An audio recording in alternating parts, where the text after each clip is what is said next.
A inflação caiu e se aproxima do centro da meta. Os juros caíram e vão cair mais. A economia começou a se recuperar. E agora? Como enfrentar todos esses problemas brasileiros?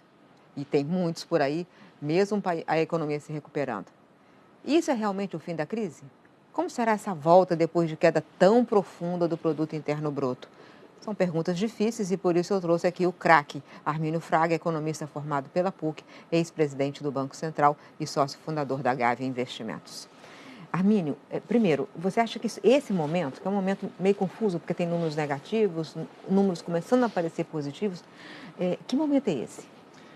Sim, primeiro, para mim é um momento de alívio, porque há um ano atrás nós estávamos indo para uma crise, infelizmente, bem mais profunda do que essa, que já é colossal, né? E depois, assim, mais a curto prazo, a economia está dando sinais de que bateu no fundo do poço e que, em tese, poderia já projetar crescimento e eu acho que isso, assim, do ponto de vista do ciclo, seria natural. Mas você sabe que, assim, às vezes no fim do ciclo tem uma recuperação rápida, até porque caiu, né? Então, teve aquela pequena recessão no governo Lula de 2009, causado pela crise internacional. Foi pequenininha e no ano seguinte já teve 7,5% de crescimento. A última recessão forte que a gente teve antes dessa foi a do Collor. E nos anos de 93, 94, após a recessão Collor, teve crescimento na faixa dos 5%. E agora, todo mundo que projeta uma coisa assim, bem devagar, recuperando muito lentamente. Por que essa recuperação é diferente das outras? Ah, boa pergunta. Essa já encontrou uma economia mais endividada e essa também está ocorrendo num ambiente com muita incerteza ainda pela frente, incerteza que provavelmente não se resolve até 2018.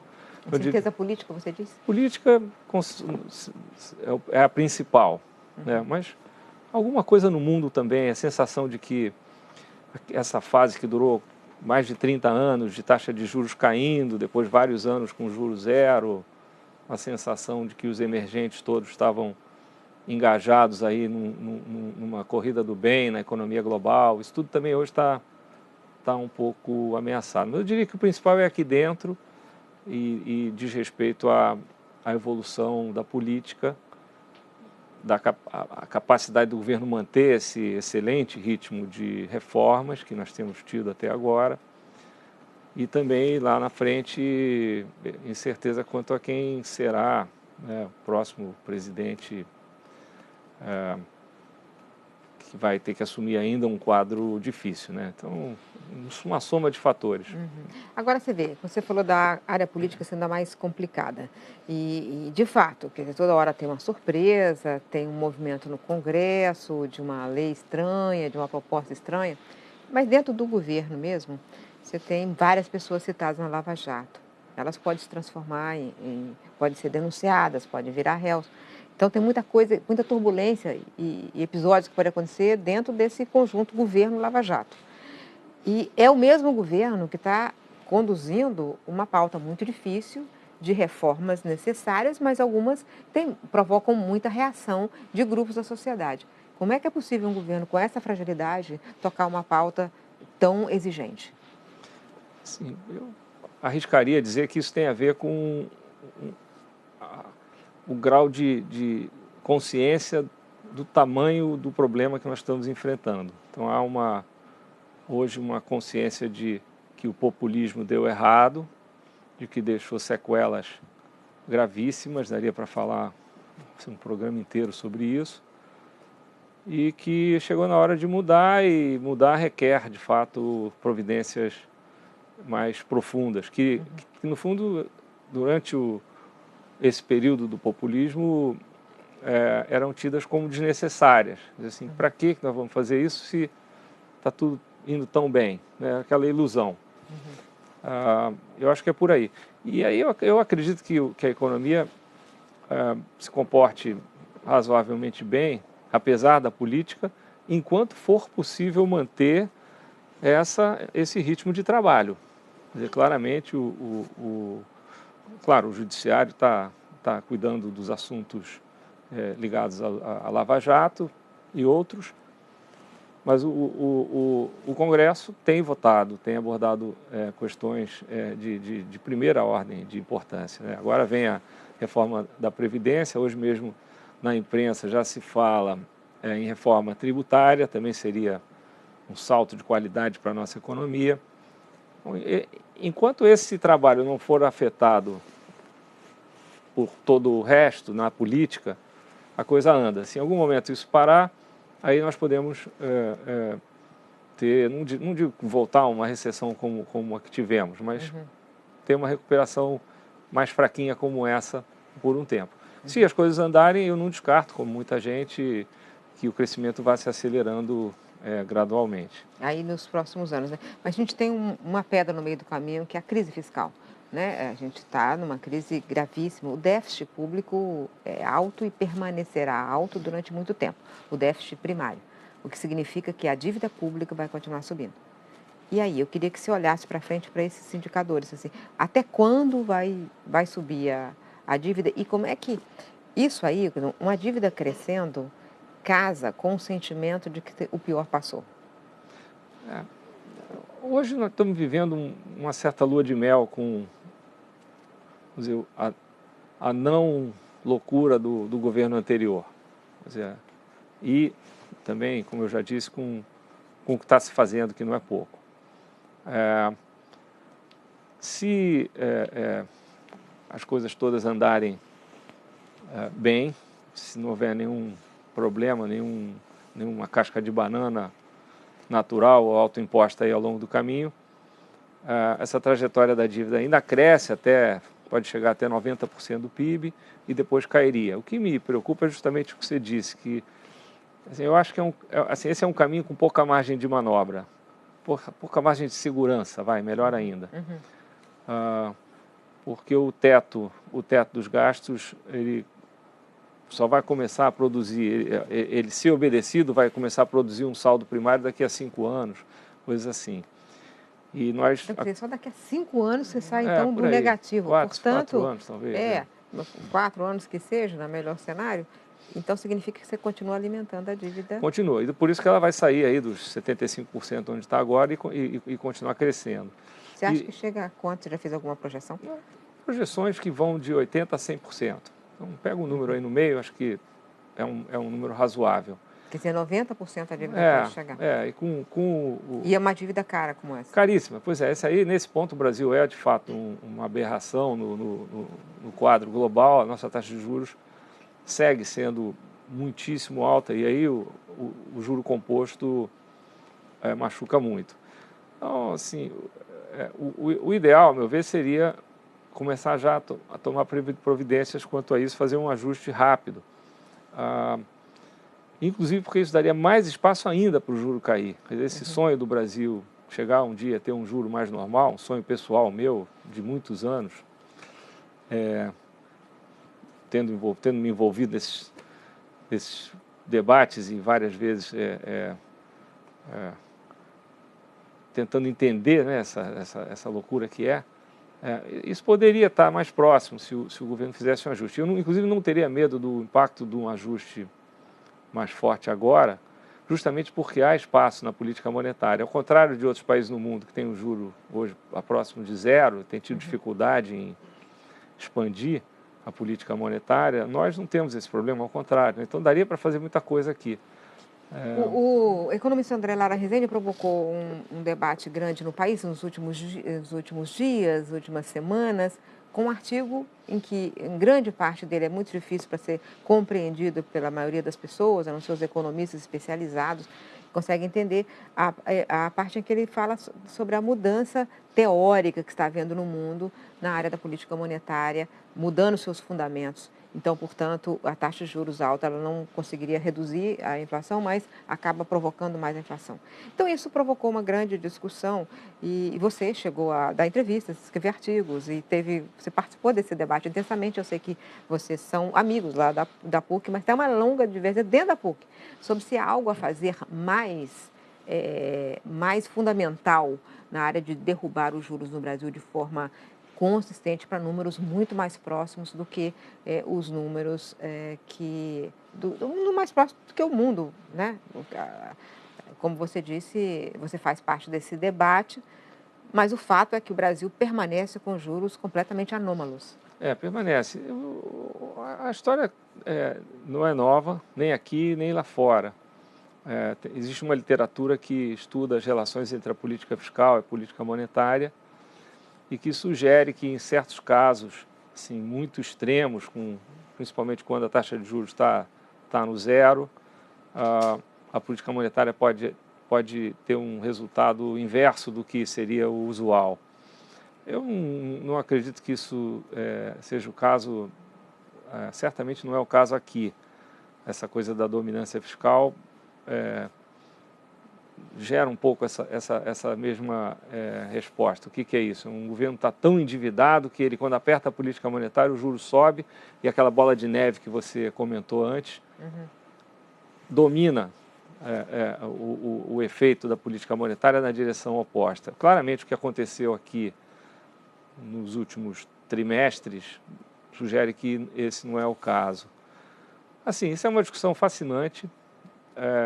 Mas você acha que ficou com a sensação assim de que todo mundo, vários dos críticos do André, passaram um recado de que era inconveniente essa conversa agora? Por quê? Não, eu não acho que a conversa seja inconveniente, mas ela é facilmente interpretada como sendo, olha, tá vendo?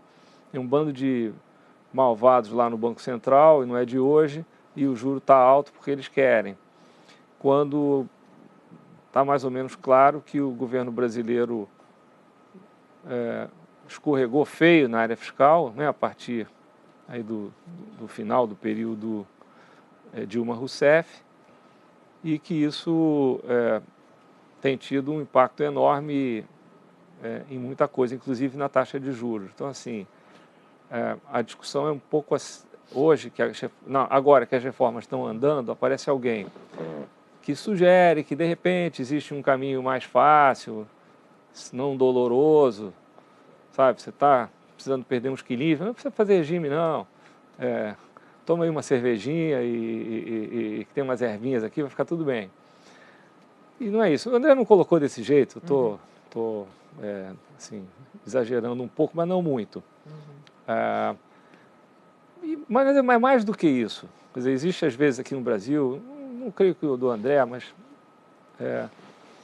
um pouco talvez, assim, algumas pessoas que apresentam ideias, as ideias são rechaçadas por muitos, com bastante fundamento, e aí começam a reclamar do debate e tal. Eu dei uma sugestão, não, antes e depois, na verdade, porque eu participei dessa conversa desde que ela começou. Olha, vamos discutir isso aqui, primeiro com quem entende esses modelos, antes de lançar isso como uma proposta, que seria algo, a meu ver, delicado. Mas, enfim, eu não acredito em censura, em coisa nenhuma. Eu só acho que isso tumultua A um gente pouco. retoma essa conversa é muito interessante. Eu volto daqui a pouco conversando hoje com Armínio Fraga, ex-presidente do Banco Central, sobre a conjuntura econômica.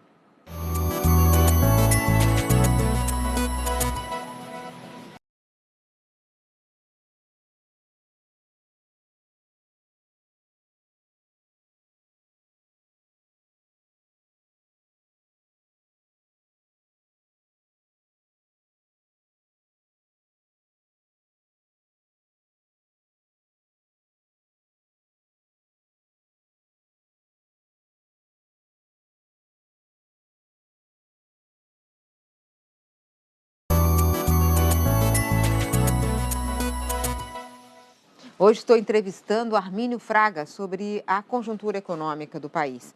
Armínio, a gente está falando desse debate iniciado pelo André sobre, afinal de contas, como reduzir a taxa de juros. Mas, independentemente de que patamar ele está falando, vamos falar da nossa realidade. A nossa realidade é um país que há 2 anos encolhe de forma dramática, a gente está acostumado a falar que é a maior recessão da nossa história, e com um desemprego de 12%, e mesmo assim a taxa de juros, mesmo caindo, ela está em 13%. Então, que país do mundo tem uma recessão durante 2 anos e a taxa de juros permanece em 13? O Brasil não é muito anormal? Olha, o Brasil é anormal e não é de hoje, isso não é novidade. Eu me lembro quando eu cheguei no Banco Central, na presidência do Banco Central, início de 99, a taxa de juros era 20 e poucos por cento, era a taxa real, porque a inflação estava em 2% naquela época. E ali nós tínhamos um diagnóstico de que, primeiro, a taxa de câmbio estava fora do lugar, o câmbio estava defasado, havia assim, claramente uma, uma depreciação do câmbio encomendada, e aquilo isso embute nos juros. Quando você tem medo da depreciação, você acaba precisando de um juro mais alto, para ficar segurando os seus reais. E havia também um buraco fiscal. E foi feita essa correção, a coisa se estabilizou relativamente rápido e a taxa de juros real caiu de 20 para 10.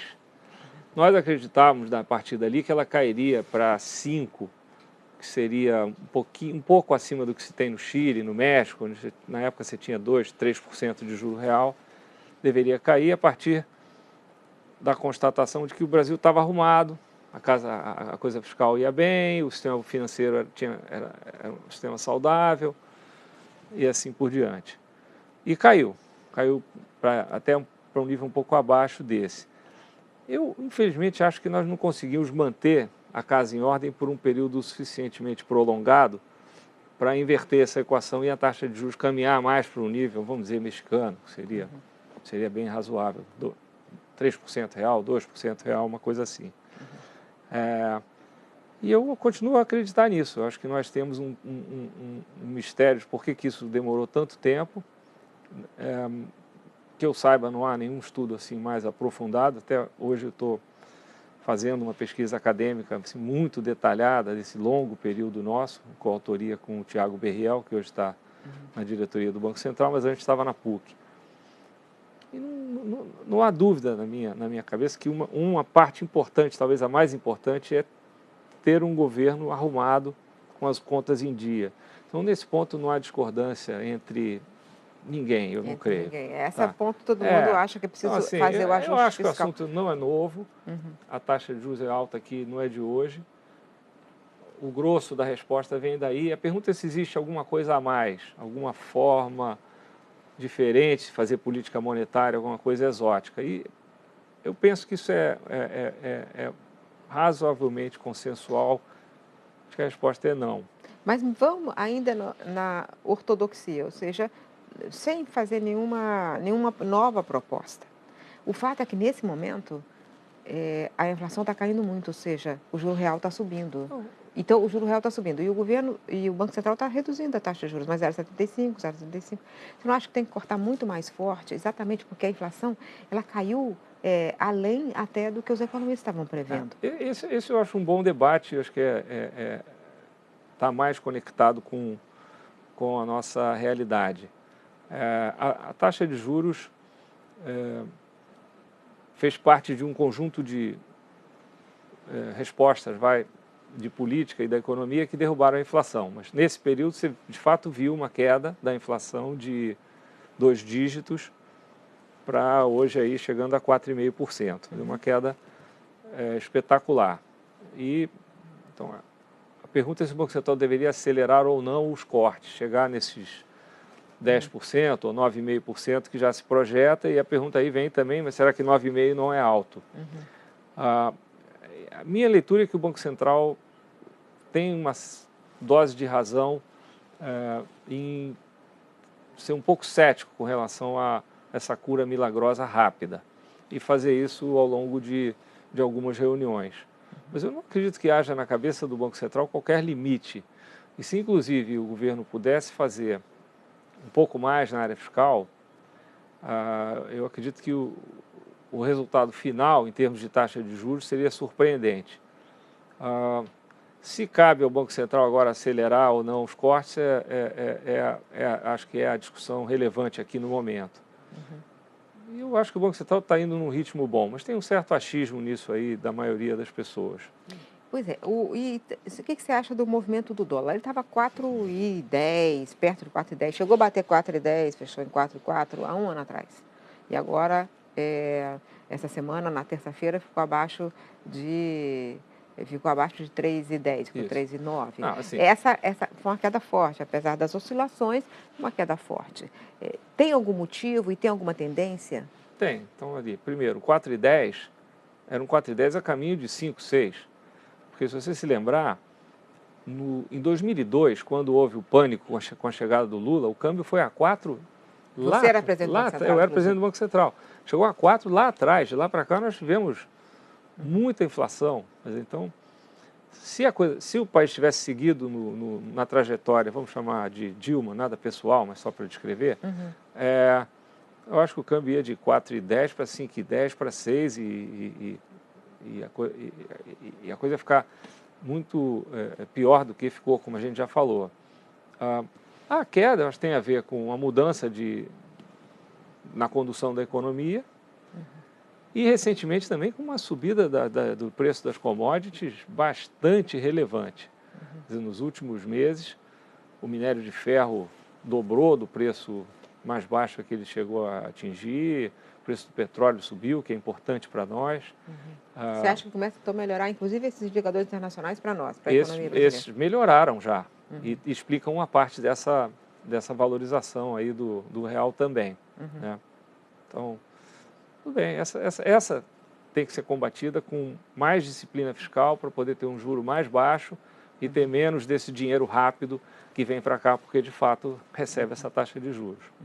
Quer dizer, na sua visão, agora, a última pergunta, quer dizer, o quadro é assim, é de melhoras graduais, mas com muita coisa jogando a favor, como preços de commodities, o dólar mais baixo, a inflação caindo, os juros caindo. É isso? Esse é o quadro agora? Esse é o quadro. Eu acho que vale um alerta. Quer dizer, o alerta é por onde nós começamos. Nós temos muita dívida, essa dívida continua crescendo muito rápido. Temos ainda muita incerteza pela frente, tanto aqui no Brasil quanto fora. Não está na hora de relaxar. Tá certo. Tá certo. Então, obrigada, Armínio. Prazer. Então é isso, a situação está melhorando, mas é preciso ficar alerta a tudo que ainda está fora do lugar. Até a próxima semana.